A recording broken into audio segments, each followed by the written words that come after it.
अस्सलामुअलैकुम नाज़रीन, हमारा आज का टॉपिक है ठंडा पानी। बो अली सीना का फरमान है, ठंडा पानी अगर आपको जवानी में बीमार ना करे तो जवानी के बाद आपको सख्त तरीन बीमार कर देगा। ठंडा पानी दिल की 4 रगों को जोड़ देता है, दिल की असली रग को भी बंद कर देता है, हार्ट अटैक का सबब बनता है। अक्सर जवानी में हार्ट अटैक ठंडे मशरूबात का सबब बनते हैं। ठंडा पानी जिगर की नाबूदी का सबब बनता है, चर्बी इससे चिपक जाती है। मुआफ़ी चाहते हुए वो लोग जो जिगर ट्रांसप्लांट के मुंतज़र हैं, उसका असली सबब यही ठंडा पानी है। दरअसल ठंडा पानी मैदे के अंदरूनी पर्दों को मुतासर करता है और शुगर का सबब बनता है।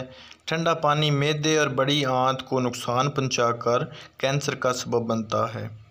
सबको बता दें, ये एक सदका जारिया बनेगा जो आपकी वजह से ठीक हो गया, उसके सेहत पाने में आप भी सवाब के मुस्तहिक करार पाएंगे। ये उन लोगों से भी शेयर करें जो आपको पसंद नहीं करते। अल्लाह आपको जज़ा दे। प्यारे दोस्तों, ये थी ठंडे पानी के बारे में छोटी सी इन्फॉर्मेशन। अगर मेरी आज की वीडियो आपको पसंद आई हो तो मेरे चैनल मुर्शिद दवाखाना को ज़रूर सब्सक्राइब कर देना और अपनी दुआओं में याद रखना। अल्लाह हाफिज़।